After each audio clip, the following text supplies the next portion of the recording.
Hola y bienvenidos a El último viajero de Pórtico.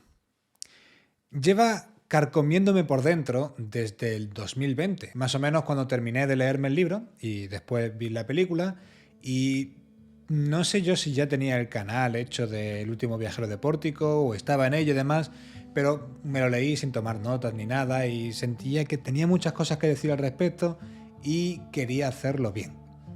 Hoy, 4 años después, he releído el libro, he revisto la película y creo que lo que voy a hacer es simplemente dejar que esto fluya un poco y soltar todas esas cosas que quiero mencionar con respecto al libro y a la película. Así que ponedos cómodos porque vamos a estar un ratito por aquí.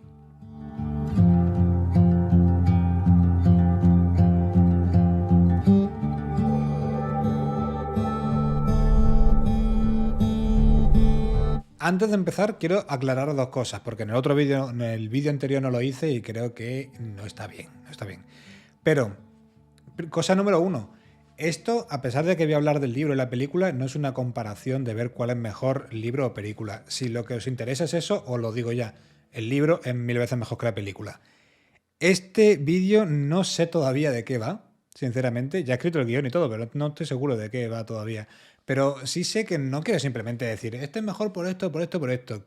Lo que quiero es un poco analizar cuáles han sido mis sensaciones con respecto a uno y al otro, básicamente. Y dos, voy a entrar aquí a trapo, voy a hablar de todo sin pensar si esto sería spoiler o nada. Así que avisados estáis.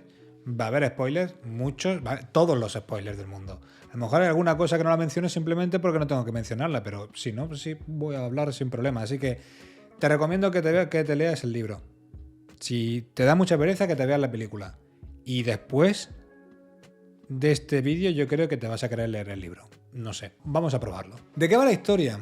La historia vamos a hacerlo así como muy sencillito, pero porque vamos a hablar simplemente de las cosas que tienen en común, que es, hay un área llamada el área X que por el motivo que sea es como que pasan cosas allí dentro. Estamos hablando de un área natural, ¿vale? Hay una parte que se ha ido extendiendo desde una localización y que poco a poco va comiendo terreno y hay una empresa llamada Southern Reach que se encarga de investigar esto. Es como una agencia gubernamental, pero como secreta, clandestina, una historia así rara. La cosa es que hay un grupo de personas que entran en ese área X para investigarla. En este caso, tanto en el libro como en la película, es un grupo de mujeres, científicas o no, y nada, y va un poco de lo que pasa allí dentro. A partir de aquí hay muchas diferencias. Yo creo que es el momento de hablar del primero de los puntos de los que quería mencionar aquí un poquito. Cuando se hace una adaptación, hay como varias opciones que tú puedes decidir a la hora de hacer la adaptación. Tú puedes hacer la adaptación exactamente igual que lo que has leído, es decir, que es la fuente original, en este caso el libro, o puedes buscar recursos de inspiración o cosas así, o ya te puedes inventar tú lo que te salga a narices, hacer una cosa completamente diferente y simplemente utilizar la marca que esa fuente original tiene. En este caso, hay también otras opciones que creo que se podrían haber tenido en cuenta debido a la naturaleza de este relato.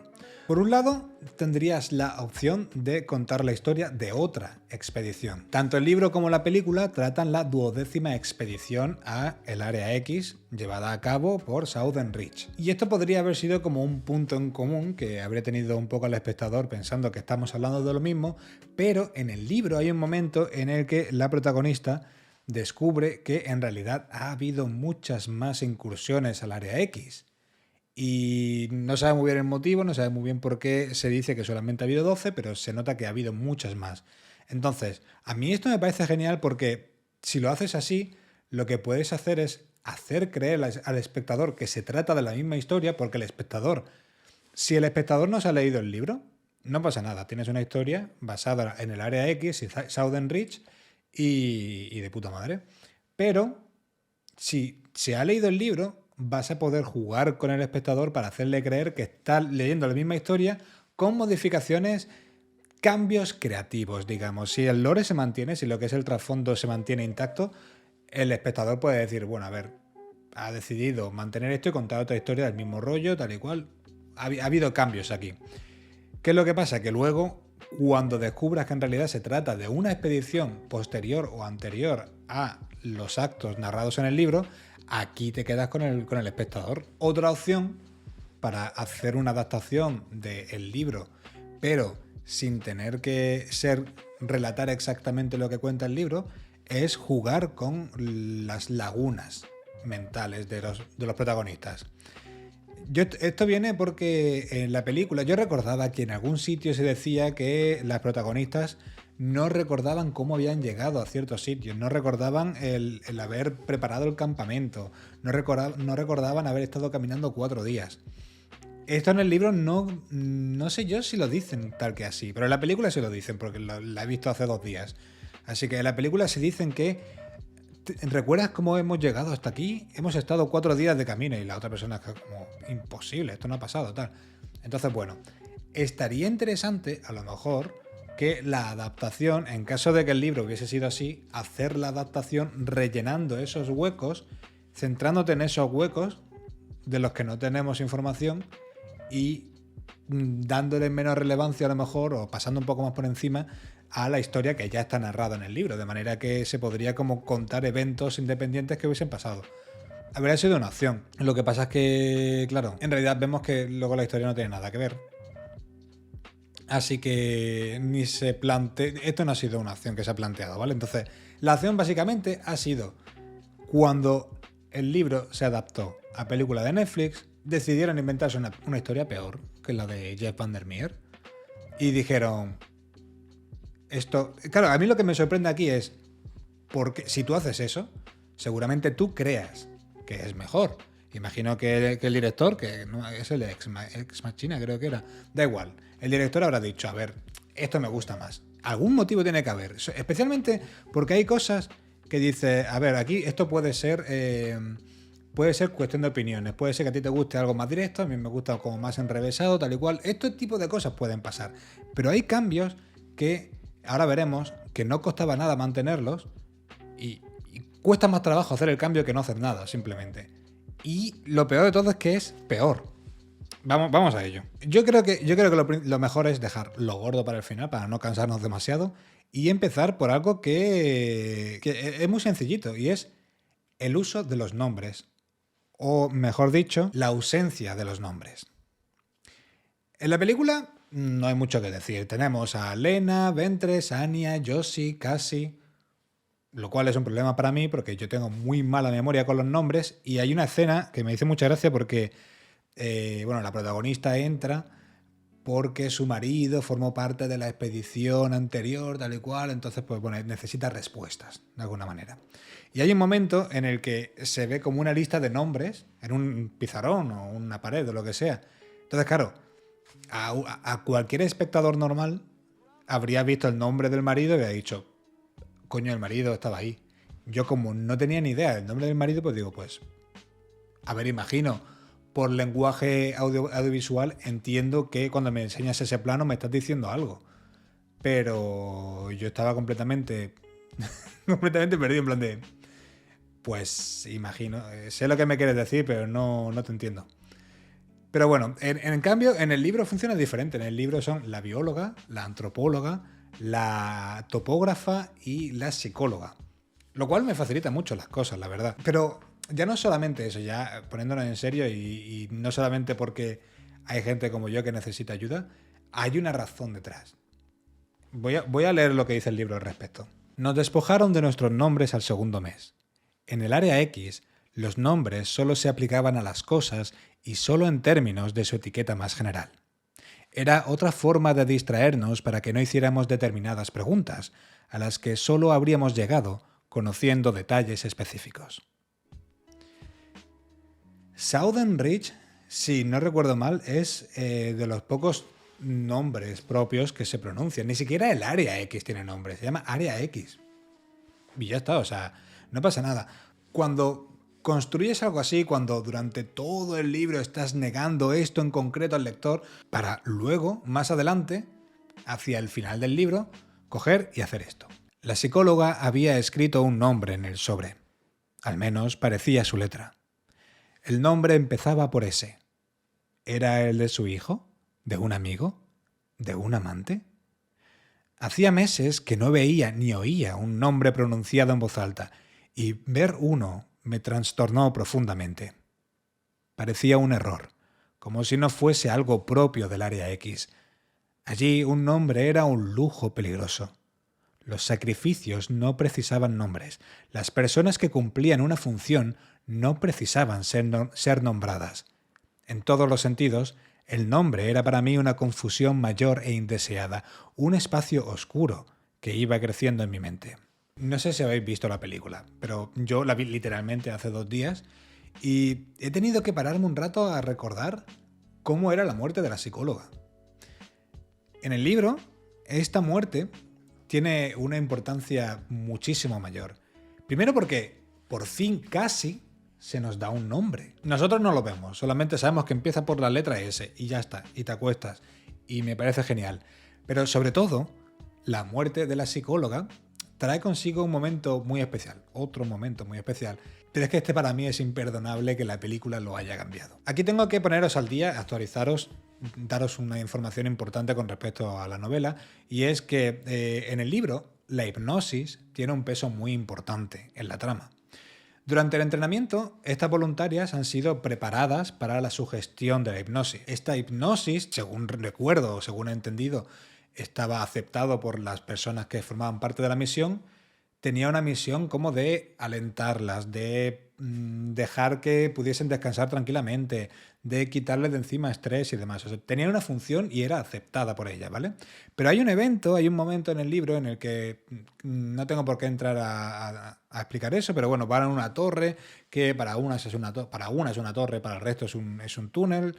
El caso es que pasan cosas y la bióloga se hace inmune a esta hipnosis. Entonces, cuando se hace inmune a la hipnosis, todo empieza a verse más turbio. No, un poco como cuando echas la vista al pasado y te acuerdas de tu ex, pero te acuerdas de cómo veías las cosas en ese momento en el que estabas enamorado y lo ves en la distancia y dices, madre de Dios, ¿qué cojones era eso? Pues es un poco algo así. Cuando la bióloga ve el pastel y lo ve desde fuera, dice, hostia, esto es un poco turbio todo esto, ¿no?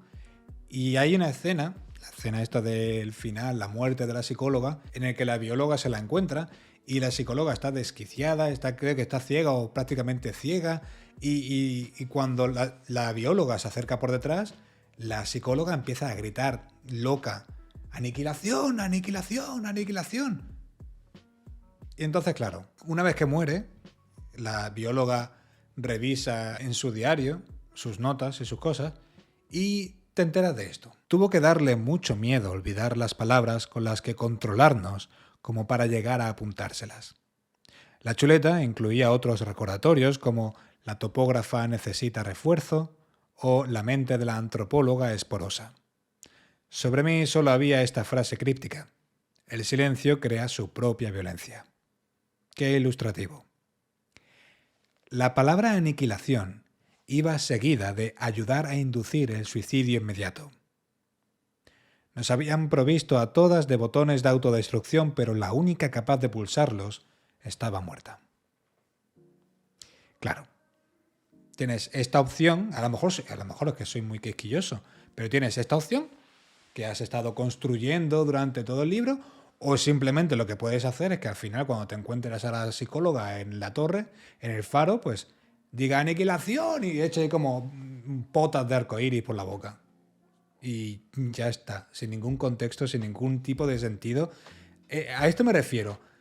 Joder, si tienes algo ya bien hecho, ¿por qué no lo abrazas? ¿Por qué no lo acoges y dices, hostia, pues es que ya está hecho, qué de puta madre?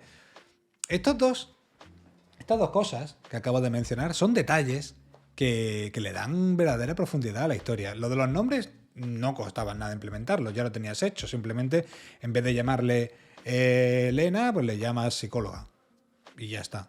O sea, no creo que sea un problema hablar de eso, hacer esto, pero bueno. Lo de la hipnosis sí que cuesta un poco más que simplemente lo que han hecho, que ha sido ignorarlo. Pasar por encima, hacer como que no existiese y de algún momento meter la palabra aniquilación y ya está.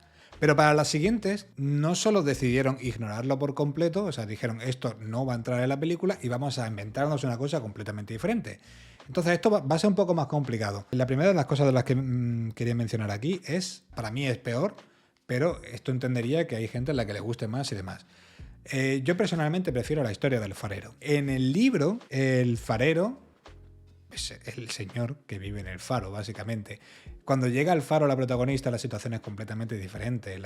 Cuando llega al faro se encuentra que ha habido varias batallas campales, que está todo lleno de cuerpos amontonados y que hay una pila de diarios de todas esas personas que han formado parte de todas las expediciones de Southern Reach al Área X, una pila tan grande y tan antigua que ya han empezado a descomponerse algunas de ellas. Esa es la situación que llega ahí. Para mí esa idea es bastante impactante, especialmente la imagen de imaginarme el farero, el cuadro del farero con el círculo en la cara y demás, me llama más la atención que la opción de la película, que básicamente es llegar a un faro vacío que tiene un ojete en el suelo y un bicho o que es un mal CGI o un traje horrible.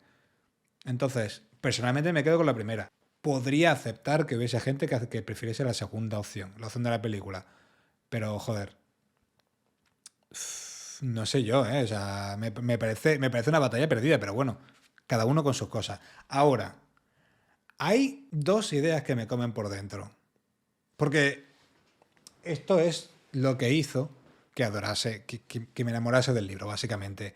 Lo primero es el personaje de la bióloga. Amo este personaje, amo lo real que se siente, cómo está construido con un montón de pequeñas cositas que van determinando su personalidad, cómo la vas entendiendo perfectamente. Las historias de las charcas me conmovieron muchísimo, quizá porque tengo ahí como esa pasión con la biología, con la ciencia y demás. Y no sé, de eso de que te explique, que entiendas perfectamente cómo se prenda de la biología, de la ciencia, simplemente observando los ecosistemas en una charca sucia, me parece muy bonito. Pero su motivación, el por qué está en el área X. Es que tenía en mente hacer una especie como de build-up de esto, como construir una línea así para luego romper. Le den por culo. La relación con su marido. La relación con el marido. Vamos a ver. Yo estoy haciendo este vídeo simplemente por la relación de la bióloga con su marido. Me he releído el libro porque tenía ganas de volver a leer esa historia. A mí me quitas todo lo del área X, bueno, la mayor parte del área X, todo de la psicóloga además, me dejas simplemente con la historia de la relación con el marido y la bióloga y me parece maravilloso. Por si hay todavía algún loco o alguna loca que haya llegado hasta aquí sin haberse leído el libro o haber visto la película, pues haz de mi recomendación. No os preocupéis, yo os mantengo para que os enteréis de todo. La protagonista forma parte de la 12ª expedición. El marido formó parte de la expedición anterior, de la 11ª. La subtrama de esta relación está como repartida a lo largo del libro, ¿vale? Es como en la película. En la película también te lo van explicando así un poquito. Joder, pero es que... En el libro, digamos que el principio, lo más atrás que vamos es este momento, cuando él decide ir al área X. Al cabo de un rato se puso a hablar él otra vez sobre lo que sabía del área X, sobre lo poco que lo llenaba en ese momento su trabajo, sobre su necesidad de un desafío mayor, pero en realidad yo no escuchaba. Estaba pensando en mi trabajo rutinario, en la naturaleza salvaje, en por qué no había hecho yo algo parecido a lo que él estaba haciendo. Soñar con otro lugar y con el modo de llegar allí. En aquel momento no pude culparlo, no de verdad. Así que bueno, él se va, ella se queda, y él vuelve, pero no es él. Al igual que sucede en la película, al cabo de un tiempo el marido vuelve a casa, pero lo hace en un estado un poco raro, la verdad. El libro profundiza mucho más en esto que en la película. Y esto da pie al momento que hice que me enamorase del libro. Llevaba unos días en casa. Ella intenta darle tiempo. Entender que a lo mejor ha pasado por una experiencia traumática, intentar dejar que se abra, ver qué hay ahí, cómo puede acercarse, pero no parece que haya nadie. Parece que simplemente es como una cáscara vacía con la apariencia de su marido, pero que no está su marido dentro. Entonces un día se encuentra a su marido mirando a una barca que tiene, que por lo visto pues era como su obsesión, como su pasión, la cosa que él amaba más, el cuidar su barca y salir a navegar y demás, ¿vale? Y entonces nos dice esto. Cuando la lluvia cesó, me desperté tras una breve cabezada en el sofá y vi que él no estaba a mi lado. Procuré no angustiarme cuando lo busqué por las habitaciones sin encontrarlo. Salí y al fin lo vi, en un lateral de la casa. Estaba de pie ante el barco que había comprado unos años atrás y que nunca pudo meter en el garaje. Era una motora sencilla, de unos 20 pies de eslora, pero le encantaba. Cuando me acerqué y enlacé mi brazo en el de él, tenía una mirada perpleja, casi desolada, como si supiera que el barco le importaba, pero no recordara por qué. No pareció reconocer mi presencia y se limitó a mirar el barco con una intensidad cada vez más vacía. Yo podía notar sus esfuerzos por rememorar algo importante, pero no me di cuenta, hasta mucho más tarde, de que tenía que ver conmigo, de que podría haberme contado algo vital allí y entonces, si tan solo hubiera recordado el qué. De modo que allí nos quedamos, y aunque percibí su calor y su peso a mi lado y el sonido constante de su respiración, vivíamos en mundos aparte. Al rato, no pude continuar soportando el extravío anónimo de su aflicción y su silencio. Lo llevé adentro y él no me detuvo. No protestó. No intentó echar la vista atrás hacia el barco. Creo que fue entonces cuando tomé la decisión. Si se hubiera vuelto a mirar, si se hubiera resistido aunque fuese un momento, podría haber sido distinto. En la cena, cuando estaba terminando, vinieron a buscarlo en 4 o 5 coches camuflados y una furgoneta de vigilancia. No llegaron con gritos ni aspavientos, con esposas ni con armas a la vista. No. Lo abordaron con respeto, casi con miedo, se diría. Con aquella suavidad prudente con que se maneja una bomba sin estallar. Él se marchó sin quejarse y yo dejé que se llevaran a aquel desconocido de mi casa. No podría haberlo parado, pero tampoco quise. No era su marido, así que quería descubrir qué cojones había pasado allí. Fue lo único que descubrí de veras en él después de su retorno. Una soledad profunda e infinita, como si le hubieran concedido un don con el que ni supiera qué hacer. Un don que estaba envenenándolo y que acabó por matarlo. Pero, ¿me habría matado a mí? Esta era la pregunta que surgía en mi mente aun cuando lo miré a los ojos esas últimas veces, esforzándome por conocer sus pensamientos sin lograrlo. Mientras trabajaba las tareas, cada vez más repetitivas de aquel laboratorio estéril, pensé sin parar en el área X y en que nunca habría sabido cómo era sin ir allí. Así que, meses después de morir mi marido, me presenté voluntaria para una expedición al área X.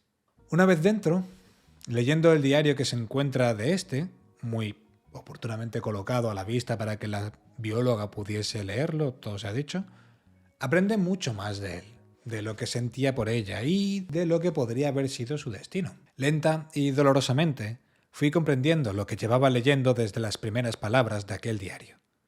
Mi marido tuvo una vida interior que iba más allá de su exterior sociable, y si yo hubiera sabido bajar la guardia ante él, quizá me habría dado cuenta. Pero por supuesto no lo hice. La bajé ante pozas de marea y hongos capaces de corroer hasta el plástico en mi interior, pero no ante él. De todos los aspectos del diario, este es el que más me consumía. Él había contribuido a nuestros problemas presionándome demasiado, deseando demasiado, intentando ver en mí algo que no existía, pero yo podría haberle tendido una mano y contener mi soberbia. Ya era demasiado tarde. Claro que puedes hacer esto, puedes construirte esta historia, una historia compleja, como son las relaciones en la vida normal y corriente, o podrías hacer como en la película y básicamente la protagonista entra en el área X para buscar una cura para su marido porque se ha puesto malo porque entró en el área X cuando se descubrió que ella le estaba poniendo los cuernos con el vecino. Y ya está.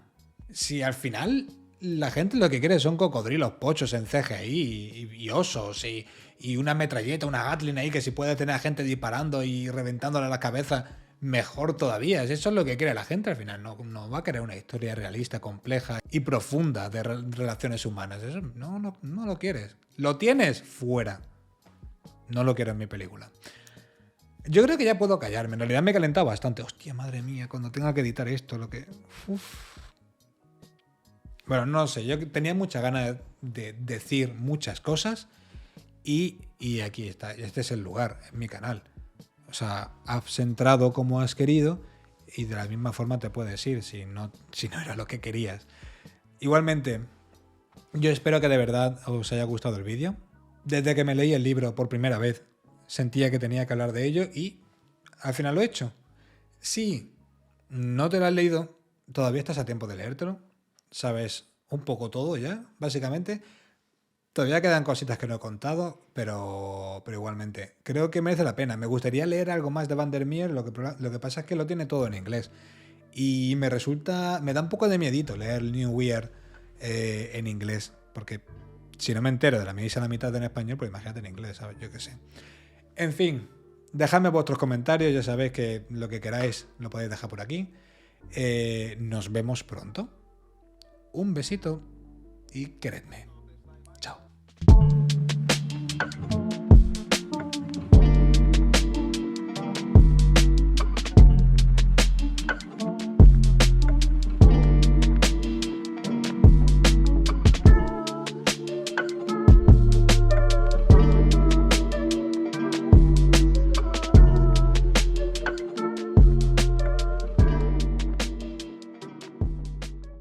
¿Qué lectura más decepcionante? Cualquier historia de Lovecraft la supera en creación de atmósfera asfixiante y encima el autor se permite despreciar los universos de Tulu en una entrevista. Esperaba más de este libro, pero mis expectativas se han ido al traste y lo peor de todo es que hasta lo comparan con Lovecraft. La historia no avanza, los personajes son insulsos y la protagonista directamente insoportable. ¿Qué me estás contando? Te odio. ¿Quién eres? ¿Encarni? ¿Encarni? Con todo lo peor es el estilo, pretencioso y hueco. ¡Qué pretencioso! Algo de este palo. Una furiosa catarata rompió contra mi mente, pero el agua se componía de dedos. Que eso no es... Pero vamos a ver. Eso no es pretencioso. Eso es narrar lo que está pasando. Boring. ¿Cómo? Comerse... Madre mía, yo no sé cómo podías hacer esto. Comerse un yunque proporciona una digestión más ligera. Nada, al menos en Lost... La narrativa era seductora. Me cago en... Tenía todos los ingredientes para gustarme. Un misterio y 4 intrépidas investigadoras dispuestas a resolverlo. Olía a exploraciones de lo desconocido, interacción entre personajes antagónicos y a los mejores capítulos de Lost. O sea, aquí hay dos grupos de gente que son la gente que viene por Lovecraft y la gente que viene por Lost. Son todos los clichés. La malvada empresa americana, todo es culpa del ejército. ¿Perdón? ¿Has visto la película, no? Pareja que vivía en su casa unifamiliar. ¿Dónde quieres que viva? ¿Dónde quieres que viva? ¿En una acequia? Frases crípticas, posiblemente bíblicas. Es que, claro, es que esa es la gracia. Escritas en la pared sin ton ni son.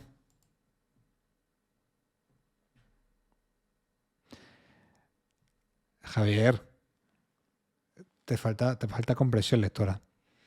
Lo positivo, en ese momento cuando el libro mete la marcha del horror cósmico, este es cortico y ha llegado por Lovecraft y hasta que no le han dado algo que le ha parecido Lovecraft no le ha gustado el libro. Tiene más clichés que una telenovela venezolana. De clichés puedo hablar con conocimiento de causa. No le gusta vivir en la ciudad porque es bióloga.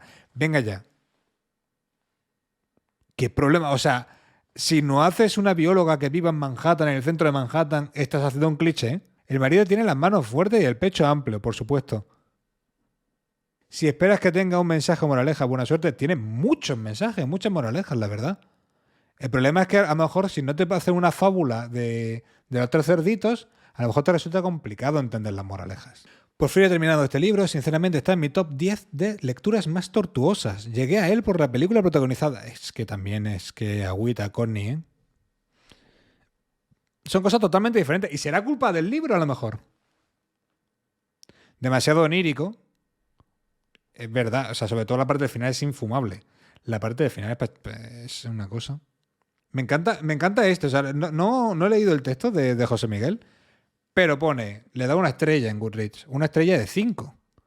Pero después le pone nota 5. Está jugando con nuestros sentimientos, ¿eh? O sea, no, honestamente es de lo peor que he leído. Me he perdido tantas veces que al final he perdido el interés. Te has perdido tanto que perdiste el interés. Es bastante bonito, bastante romántico eso. Bueno, ya está, ¿qué pasa? No vamos a darle más coba a esto, ¿no?